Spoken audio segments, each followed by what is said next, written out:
مفتی صاحب قبلہ دامت برکاتکم العالیہ، ہائے تجھ زود پریشاں کا پریشاں ہونا۔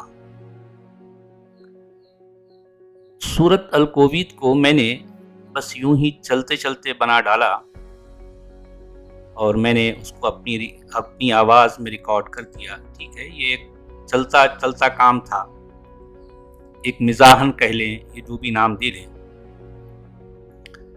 جس کام کو میں نے مزاحن کیا اس پر تو آپ پوری سنجیدگی اور دل جمعی اور یکسوئی کے ساتھ آپ نے باقاعدہ اس کو ڈیبنک کے عنوان سے آپ نے ایک ویڈیو تیار کی، اور میں جانتا ہوں ظاہر بات ہے یہ اس طرح کی جو ہے آپ پر ایک آپ کے جو ماننے والے جو معتقدین ہیں ان کی طرف سے آپ پر دباؤ تھا، آپ کو کچھ تو کرنا ہی تھا، کیونکہ ظاہر بات ہے میری جتنی باتیں نہ صرف آپ تک بلکہ دنیا کے بڑے بڑے علماء تک پہنچ رہی ہیں، وہ صرف منہ بند کیے بیٹھے ہیں، ان کے پاس میرے کسی بھی سوال کا جواب نہیں ہے، کیونکہ آپ اپنے معتقدین کو جو ہے خوش کرنے کے لیے ایک ویڈیو بنا ڈالی جو کہ مزاحن تھی، چلتے چلتے تھی۔ جن باتوں کو میں نے سنجیدگی سے اپنی چینل پر اور دوسرے کئی چینلز پر میں کہتا آیا ہوں پچھلے کافی عرصے سے، میں یہ بات کہہ رہا ہوں بار بار کہ پورے قرآن میں جسے اللہ کہا گیا ہے، پورے قرآن میں جسے اللہ کہا گیا ہے وہ غائب ہے، وہ غائب ہے، شخص ثالث ہے، تھرڈ پرسن کی شکل میں ہے۔ نہ صرف اللہ غائب ہے بلکہ جسے محمد کہا گیا، مانا گیا، منوایا گیا، یہ بھی غائب ہے، شخص ثالث ہے اور تھرڈ پرسن ہے۔ سوال یہ ہے کہ قرآن کو لکھنے والوں نے اللہ کو بھی غائب بتایا اور محمد کو بھی غائب بتایا، اس کے لکھنے والے کوئی اور ہی ہیں، یعنی قرآن کا کوئی تعلق محمد سے نہیں ہے۔ یہ ایسی باتیں ہیں، ظاہر بات ہے یہ میری ان باتوں کا یا میرے اس طرح کے سوالات کا نہ تو کوئی جواب ہے نہ تو کوئی رد ہے علماء کے پاس، علماء اسلام کے پاس، اس لیے وہ ان باتوں پر تو چپ رہتے ہیں۔ میرے مزاحن کیے گئے کام پر آپ باقاعدہ حقہ پانی لے کر کھڑے ہو گئے، آپ نے باقاعدہ ایک ویڈیو بنا ڈالی۔ ٹھیک ہے، بہت بہت شکریہ آپ کا کہ آپ نے میری خاطر کچھ وقت نکالا اور اپنی توانائی صرف کی، بہت شکریہ آپ کا۔ دیکھیے، قرآن میں یوں تو علمی، بلاغی، بیانی، لغوی، نحوی، صرفی، تاریخی، واقعاتی اور نہ جانے کس طرح کی کتنی ہی غلطیاں، کتنے نقص پائے جاتے ہیں، مگر ان سب باتوں سے قطع نظر میں اس وقت ایک علامتی طور پر ایک صورت کو یہاں پیش کرنا چاہتا ہوں اور جو سامعین ہیں ان کی توجہ چاہتا ہوں کہ وہ میری ان باتوں پر غور کریں، مجھے صرف منفی انداز میں نہ لیں بلکہ میری باتوں پر، میرے اشاروں، میرے جو نقطے ہیں ان پر غور کریں۔ دیکھیں، سورت الرحمن، دعویٰ یہ کیا جاتا ہے کہ یہ قرآن کی زینت ہے، اس کا جمال و کمال ہے۔ ہم اس پر ذرا غور کر لیتے ہیں کہ یہ کیسی زینت ہے، کس طرح کا جمال ہے، کیسا کمال ہے۔ یہ ایک مختصر سی صورت ہے، اس مختصر سی صورت میں ایک آیت 31 بار دہرائی گئی ہے، 31 ٹائمز، اور انتہائی بھونڈے انداز میں، انتہائی نامعقول اور غیر منطقی انداز میں۔ فَبِأَيِّ آلَاءِ رَبِّكُمَا تُكَذِّبَانِ۔ ظاہر بات ہے میری یہ باتیں تقریباً سبھی مومنین کو انتہائی جو ہے منفی لگیں گی اور وہ یہ سمجھیں گے کہ بھئی یہ کیا کہہ رہا ہے، یہ بدبخت ہے، یہ جو ہے قرآن جو اللہ کا کلام ہے اس پر ایسی باتیں کہہ رہا ہے، حالانکہ قرآن اللہ کا کلام ہے ہی نہیں، خود قرآن بتا رہا ہے کہ یہ اللہ کا کلام نہیں ہے۔ پورے قرآن میں اللہ متکلم نہیں ہے، اللہ متکلم نہیں ہے، نہ تو اللہ متکلم ہے اور نہ محمد متکلم ہے۔ قرآن میں اللہ متکلم نہیں ہے اور محمد متکلم نہیں ہے، سوائے 3 آیتوں کے جس میں بظاہر ایسا لگتا ہے کہ وہ جسے اللہ کہا گیا ہے وہ موسیٰ سے ہم کلام ہوا ہے، یہ بظاہر لگتا ہے، لیکن یہ ان 3 آیتوں میں سورۃ طٰہٰ اور سورۃ نمل اور سورۃ قصص کی یہ جو 3 آیتیں ہیں جس میں بظاہر موسیٰ کا اللہ سے ہم کلام ہونا ایسا ظاہر ہوتا ہے، لیکن اس میں اس کے اندر بھی جو ہے کتنے نقص ہیں، کتنے جو ہے عیب ہیں، اس کو میں کسی اور موقع پر جو ہے بیان کروں گا۔ یہاں صرف علامتی طور پر سورۃ الرحمن پر ہم غور کرتے ہیں۔ دیکھیے سورۃ رحمان پر اگر کوئی بھی شخص اس کا غیر اعتقادی طور پر اس پر نظر ڈالتے ہوئے اس کا تنقیدی جائزہ لے تو اس کو یہ بات صاف نظر آئے گی کہ یہ سورت اصل میں ایک مبتدی شاعر جیسا کوئی شخص تھا جس نے اس سورت کو لکھا۔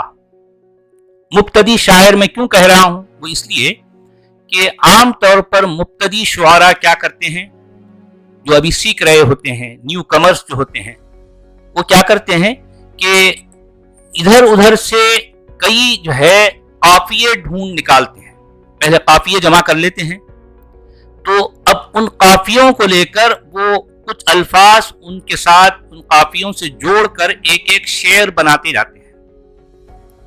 ہو بہو یہی معاملہ سورۃ الرحمن کا ہے۔ آپ ذرا غور کریں، میرے ساتھ ساتھ چلیں، میں جو باتیں آپ کے سامنے رکھنا چاہتا ہوں ان پر ذرا برائے مہربانی غیر منفی انداز میں غور کیجئے گا۔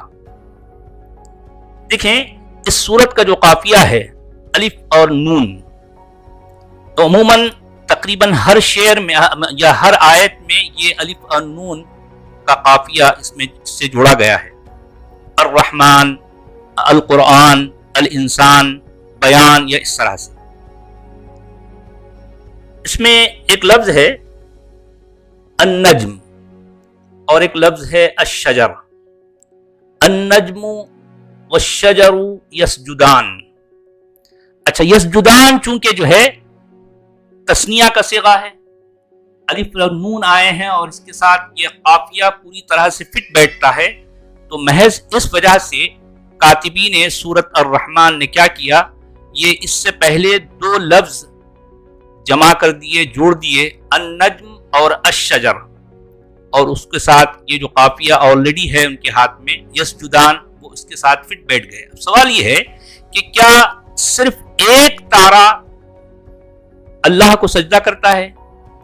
کیا صرف ایک شجر یا ایک پیڑ اللہ کو سجدہ کرتا ہے؟ بھئی ہونا تو یہ چاہیے کہ النجوم والاشجار، لیکن النجوم والاشجار اگر جب کہہ دیں تو پھر یسجدان والا یعنی یہ قافیہ یہاں فٹ نہیں بیٹھتا تھا، تو یہ ضرورت شعری کی بنیاد پر، محض ضرورت شعری کی یا ضرورت یا قافیے کی ضرورت کو جو ہے سامنے رکھتے ہوئے یہاں پر نجم کو جو ہے واحد لکھا گیا اور شجر کو بھی واحد لکھا گیا۔ ان دونوں کے تثنیہ سے جو ہے یہاں پر یسجدان جو ہے اس کے ساتھ جوڑ دیا گیا۔ اچھا آپ دیکھیے اس میں ایک آیت ہے سنفرغ لکم ایھا الثقلان، یہ آیت 31ویں آیت، اس سے پہلے فبأی آلاء ربکما تکذبان ہے، اس کے بعد سنفرغ لکم ایھا الثقلان ہے، اس کے بعد پھر فبأی آلاء ربکما تکذبان ہے۔ سوال یہ ہے کہ ہم عنقریب فارغ ہوں گے، ابھی فی الوقت ہم بزی ہیں، اللہ میاں کہہ رہے ہیں، ان کے مسلمانوں کے اللہ میاں یہ کہہ رہے ہیں کہ میں ابھی فی الوقت بزی ہوں، کچھ کام میں لگا ہوں، کوئی اور میرا جو ہے کام میں اس میں جو ہے ذرا بزی ہوں، لیکن عنقریب میں جو ہے فری ہو جاؤں گا تو جو ہے تمہارا میں دیکھ لوں گا۔ ایھا الثقلان، اے گروہ جن اور گروہ انس، انسان اور جنات کے گروہ، میں کچھ دن بعد جو ہے تمہیں دیکھوں گا، ابھی میں فی الوقت جو ہے کیا ہوں، بزی ہوں، مصروف ہوں۔ اس کے فوری بعد پھر فبأی آلاء ربکما تکذبان کہہ دیا گیا۔ ارے بھئی اس میں کون سی نعمت آئی ہے؟ مجھے یہ بتائیے کہ فبأی آلاء ربکما تکذبان کی 2 آیتوں کے بیچ میں سنفرغ لکم ایھا الثقلان کہا گیا ہے، کیا اس میں کوئی نعمت ہے؟ جس کی بات جو ہے یہ فبأي آلاء ربكما تكذبان کی جو ہے آیت سے جو ہے میں جو ہے کی جا رہی ہے. کون سی نعمت ہے؟ اچھا، یخرج منہما اللؤلؤ والمرجان کہا گیا. سوال یہ ہے کہ اس دریا میں سے یا بحر میں سے صرف لؤلؤ اور مرجان ہی نکلتے ہیں، اس کے علاوہ اور کچھ نہیں نکلتا؟ صرف یہ دو ہی نعمتیں ہیں؟ لیکن ظاہر بات ہے یہاں پر لؤلؤ والمرجان صرف اس لیے کہے گئے ہیں کیونکہ یہ قافیے میں جو ہے فٹ بیٹھتے ہیں. ایک آیت بن جاتی ہے، المرجان لگا دو، اس سے پہلے لؤلؤ کا جو اضافہ کر دو اور جو ہے اس کو یہ کہہ دو تو ایک آیت تیار ہو گئی، بات ختم. اور کوئی جو ہے اس کی معنویت ہے ہی نہیں، کوئی اس کا مطلب ہی نہیں ہے کہ بھئی ظاہر بات ہے دریا یا بحر میں بے شمار چیزیں نکلتی ہیں جو کہ نعمت کہلائیں گی. ہاں، لیکن یہاں پر صرف دو نعمتوں کا ذکر کیا گیا اس لیے کہ یہ جو ہے تثنیہ کے صیغے میں جو ہے فٹ بیٹھتی ہیں. اچھا، اب سوال یہ بھی آتا ہے کہ لؤلؤ والمرجان گروہ انس کے لیے، انسانوں کے لیے تو نعمت ہیں، ہو سکتی ہیں، انسانوں کے لیے تو نعمت ہو سکتی ہیں، اور ان کا رب یہ کہہ رہا ہے کہ جو ہے تم اے انسانوں تم اپنے رب کی کون کون سی نعمتوں کو جھٹلاؤ گے. ٹھیک ہے، لیکن سوال یہ ہے کہ فبأي آلاء ربكما اور تكذبان، یہ دونوں الفاظ یہ دو گروہ سے جو ہے خطاب کرتے ہیں، یہ دو گروہ کو جو ہے یہاں ظاہر کرتے ہیں. تو میرا سوال یہ ہے کہ یہ لؤلؤ والمرجان گروہ جن کے لیے کوئی نعمت کہلاتے ہیں؟ بھئی ظاہر بات ہے جنات کا جو مادہ تخلیق ہے ان کو سامنے رکھتے ہوئے لؤلؤ والمرجان کا گروہ جن کے لیے نعمت ہونا یہ انتہائی غیر معقول، غیر منطقی بات ہے. اس کی پھر فوری بات فبأي آلاء ربكما تكذبان کہہ دیا گیا. اچھا، اب دیکھیے آیت نمبر 35 میں کہا جا رہا ہے یرسل علیکما شواظ من نار ونحاس فلا تنتصران. اب دیکھیے کہ ان پر بھیجا جائے گا یا بھیجا جا رہا ہے تم دونوں پر، یعنی گروہ جن اور گروہ انس تم دونوں پر کیا بھیجا جا رہا ہے؟ وہ جو ایک دہتی آگ کا شعلہ اور جو ہے وہ جو ہے تلچھٹ والا دھواں. سوال یہ ہے کہ دہتی آگ کا شعلہ اور تلچھٹ والا جو ہے جو دھواں ہے وہ نہ تو انسانوں کے لیے جو ہے نعمت کہلاتا ہے اور نہ جو ہے جنات کے لیے نعمت ہو سکتا ہے. تو اس کے فوری بعد جو ہے پھر فبأي آلاء ربكما تكذبان کا جو ہے کا ورد، اور اس آیت سے پہلے فبأي آلاء ربكما تكذبان، اس کے بعد پھر یہ جو ہے تلچھٹ والا دھواں اور جو ہے یہ جو ہے وہ جو انگارہ ہے، شعلہ ہے، دہکتا شعلہ ہے. اس کے فوری بعد پھر فبأي آلاء ربكما تكذبان، تم اپنے رب کی کون کون سی نعمتوں کو جھٹلاؤ گے اے گروہ جن اور گروہ انس؟ بھئی اس میں کون سی نعمتیں ہیں؟ یرسل علیکما شواظ من نار ونحاس فلا تنتصران میں کون سی نعمتیں ہیں بھائی؟ کون سی نعمتیں ہیں؟ محض صرف ایک ضرورت شعری ہے، بس اس سے زیادہ اور کچھ بھی نہیں، کوئی بات نہیں ہے اس میں. اچھا، اب دیکھیے وَلِمَنْ خَافَ مَقَامَ رَبِّهِ جَنَّتَانِ. جی، وَلِمَنْ خَافَ مَقَامَ رَبِّهِ جَنَّتَانِ، جو کوئی اپنے رب کے مقام سے ڈرے. اب یا پھر ترجمہ کرنے والے کہتے ہیں کہ جو ہے جو کوئی اپنے رب کے سامنے ٹھہرنے سے ڈرے، جو بھی ہے اس کا مطلب ہے، ٹھیک ہے، اس کے لیے کیا ہے؟ اس شخص کے لیے جو اپنے رب کے مقام سے ڈرتا ہے اس کے لیے کیا ہے؟ دو جنتیں ہیں، دو جنتیں ہیں. کس کے لیے؟ اس ایک شخص کے لیے. اب سوال یہ ہے کہ بھئی وہ جو ڈرتا ہے اپنے رب کے مقام سے اس کے لیے تین جنتیں کیوں نہیں ہیں یا ایک جنت کیوں نہیں ہے؟ بھئی ظاہر بات ہے وہ اس لیے نہیں ہے. ایک جنت یا تین جنتیں، ظاہر بات ہے جنتن یا جنات جو ہے یہ یہاں پر یہ اس قافیے میں فٹ نہیں بیٹھتا تھا. محض قافیے کی خاطر کاتب سورت الرحمن نے یہاں جنتان کو جوڑ دیا. یہ صرف اور صرف ضرورت شعری ہے اور کچھ بھی نہیں. اس سے زیادہ نہ اس کی کوئی حیثیت ہے، نہ خصوصیت ہے، نہ اس کا جو ہے کوئی مقام ہے. صرف ایک جو ہے قافیے کی ضرورت تھی، یہاں پر جنتان کہہ دیا گیا، دو جنتیں ہیں. اچھا ایک آیت ہے 64 آیت، جس میں کیا کہا گیا؟ مدھامتان. کیا ہے وہ جو ہے گہرے سبز رنگ کی جو ہے وہ دو جنتیں کیا ہیں؟ مدھامتان، گہرے سبز رنگ کی. یہ ایک آیت ختم ہو گئی. یہ بذات خود ایک جو ہے قافیہ ہے اور یہ ایک آیت بھی ہے. اور اس سے پہلے فبأي آلاء ربكما تكذبان ہے، اور اس جو ہے مدھامتان کے بعد پھر فبأي آلاء ربكما تكذبان ہے. سوچئے بھئی کیا کون سی نعمت ہے بھئی اس میں؟ گہرا سبز رنگ. وہ دونوں گہرے سبز رنگ کے تو نعمت ہو گئی. کس کے لیے؟ کیا نعمت ہے اس میں؟ کیا جنات کے لیے نعمت ہے؟ ہاں اچھا. فَإِذَا انشَقَّتِ السَّمَاءُ فَكَانَتْ وَرْدَةً كَالدِّهَانِ. اس آیت سے پہلے بھی فَبِأَيِّ آلَاءِ رَبِّكُمَا تُكَذِّبَانِ ہے، اور اس آیت کے بعد بھی فَبِأَيِّ آلَاءِ رَبِّكُمَا تُكَذِّبَانِ ہے. جب آسمان پھٹ جائے گا اور وہ جو ہے بالکل اس طرح سے جو بھی جو ہے کدیہان کا جو بھی مطلب لیتے ہیں لوگ لینے والے، میں صرف یہاں پر اس کا ترجمہ یا پھر اس وقت وہ بیان نہیں کر رہا. میں یہ پوچھ رہا ہوں کہ اس آیت میں بھلا کون سی نعمت ہے؟ یہ پھر بار بار جو ہے اس آیت سے پہلے اور اس آیت کے بعد اپنے رب کی کون کون سی نعمتوں کو دہرائے جانے والی آیت کا بھونڈے انداز میں، غیر منطقی اور غیر معقول انداز میں دہرائے جانے کا آخر کیا مطلب؟ کیا مطلب؟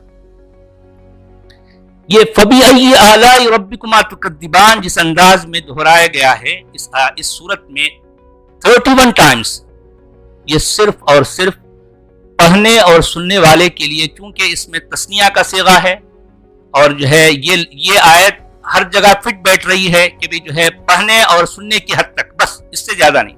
معنوی اعتبار سے فَبِأَيِّ آلَاءِ رَبِّكُمَا تُكَذِّبَانِ کا یہ صیغہ یا یہ آیت یہ پوری کی پوری صورت سے جو ہے میچ نہیں کرتی، میچ کرتی نہیں.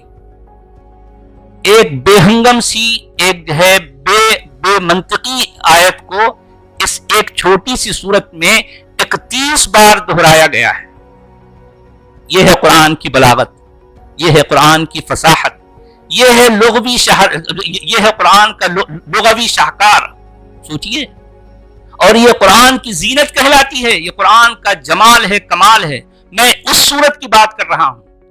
یوں تو قرآن میں بے شمار جگہوں پر طرح طرح کے جو ہے مسائل ہیں. میں صرف علامتی طور پر سورت الرحمن کو یہاں پیش کر کے صرف یہ بتا رہا ہوں کہ ذرا اس پہ غور کیجئے. اس میں یہ بھی کہا گیا ہے یعرف المجرمون بسیماہم فیؤخذ بالنواصی والاقدام. اس کے فوری بعد پھر آ گیا فبأي آلاء ربكما تكذبان. بھئی اس میں کون سی نعمت ہے؟ پھر کہا جا رہا ہے کہ هذه جہنم التي يكذب بها المجرمون يطوفون بينها وبين حميم آن. بھئی سارا کا سارا ڈراوا ہے، دہکاوا ہے، یہ جو ہے جہنم کی بات ہو رہی ہے. اس کی فوری بات پھر آ گیا تم اپنے رب کی کون کون سی نعمتوں کو جھٹلاؤ گے. ارے بھئی اس میں کون سی نعمت ہے؟ اس میں تو ڈراوا ہے، اس میں عذاب کا دہکاوا ہے. اس میں کہاں کون سی نعمت ہے بھئی بتائیے. اچھا اب چونکہ پھر جو ہے فیہما عینان تجریان فیہما من کل فاکہۃ زوجان. اچھا اب دیکھیں گے سارے کے سارے تجریان اور زوجان چونکہ تثنیہ کے صیغے ہیں تو اب چونکہ اس قافیے میں فٹ بیٹھتے ہیں، محض صرف اور صرف اس وجہ سے یہ الفاظ یہاں جو ہے ڈال دیے گئے اور کچھ بھی نہیں. کیونکہ جنتان آ گئی، اب اس کے ساتھ ساتھ جو بھی لفظ آتا جائے گا قافیے کے طور پر یہ تثنیہ کو جو ہے ظاہر کرے گا، تو اب یہ جو ہے آیت بنتی جائے گی. پڑھنے والے پڑھیں گے جھوم جھوم کر، سننے والے بس ماشاءاللہ یہ جو ہے الحمدللہ کہتے جائیں گے، اور اس طرح سے صدیاں جو ہے گزرتی جائیں گی. یہ ہے مومنین کا معاملہ. بھئی مومنین جو ہے ان کے پاس سوائے ایمان کی اور ہوتا کیا ہے بھلا؟ بھئی ایمان تو ایک اندھیرے کا نام ہے نا. وہاں عقل سے، علم سے، منطق سے اس کا بھلا کیا سروکار؟ کوئی سروکار نہیں، کوئی واسطہ نہیں. اچھا دیکھیے فیہن قاصرات الطرف لم یطمثہن انس قبلہم ولا جان. اچھا اس آیت کو اس چھوٹی سی صورت میں 2 دفعہ لم یطمثہن انس قبلہم ولا جان 2 دفعہ جو ہے دہرایا گیا ہے. کیوں؟ اس لیے کہ یہ جان کا لفظ یہ جو ہے ایک جو ہے یہ قافیہ ہے اور اس کو دہراتے جاؤ، پڑھنے والے پڑھیں گے، جھوم جھوم کر سننے والے سنیں گے۔ سوال یہ ہے کہ وہ جو حوریں ہیں جنت میں، یہ حوروں کا ہونا بھی یہ ایک کہانی ہے، قصہ ہے، ایک جو ہے خیالی پلاؤ ہے، تو اب وہ ان کو جو ہے نہ تو انسانوں نے کبھی چھوا ہے اور نہ جو ہے جنات نے کبھی چھوا ہے۔ اب سوال یہ ہے کہ وہ ان حوروں کو جناتوں نے نہیں چھوا، یہ یہاں کہنے کی ضرورت کیا ہے بھلا؟ ظاہر بات ہے جنات جس مادہ تخلیق سے بنے ہیں وہ ان کا یہ ان حوروں سے بھلا کیا تعلق بتائیے؟ بھئی اس کا مطلب جنات اور جو ہے انسانوں نے نہیں چھوا، اس کا مطلب جانوروں نے چھوا ہے ان کو؟ پھر یہ صرف انسان اور جنات کا یہاں ذکر کرنے کا کیا کون سا محل اور کون سا موقع ہے بھئی؟ کون سا موقع ہے؟ اچھا اسی طرح سے کأنہن الیاقوت والمرجان، یہ ایک جو ہے قافیہ تھا، ایک آیت بن گئی، اس کے بعد پھر آ گیا فبأی آلاء ربکما تکذبان۔ جی اچھا اب دیکھیے یہ جتنی باتیں اس میں کہی جا رہی ہیں ان پر اب وہ حور مقصورات فی الخیام، وہ حوریں جو ہے وہ قصروں میں جو ہے وہ ان کے خیموں میں رہیں گی، تو وہ جو ہے قصور اور خیموں میں رہنے والی حوروں کا ان جنات سے بھلا کیا تعلق؟ کیا تعلق؟ پھر اس کے بعد یہ آیت دہرا دی گئی لم یطمثہن انس قبلہم ولا جان، محض ضرورت شعری اور ایک آیت کا اضافہ کرنا، پڑھنے والا پڑھے گا اور جو ہے سننے والا جو ہے جھومے گا اور جو ہے اسی طرح سے وقت گزرتا جائے گا۔ یہ ہے اصل میں قرآن کی بلاغت، قرآن کی جو ہے جو اس کے بیان کی جو ہے جو بیانات ہیں اس کی جو ہے اب وہ کہنے کو تو جو ہے اتنے بڑے بڑے دعوے ہیں، لیکن آپ میں نے ایک صورت پیش کر دی اور دیکھیں کہ ایک ایک آیت اس پر دیکھیے، غور کیجیے، اس کا نہ تو کوئی معنوی جو ہے آپ کو کوئی کمال ہے اور نہ جو ہے کوئی اس کے اندر اور کسی طرح کا آپ کو جو ہے کوئی جمال نظر آتا ہے۔ کہنے کو تو یہ جو ہے قرآن کی زینت ہے، قرآن کا جمال ہے، قرآن کا کمال ہے۔ اب زینت، جمال اور کمال والی اس صورت کا جب یہ حال ہے تو لوگوں غور کیجئے کہ پورے قرآن کا کیا حال ہوگا۔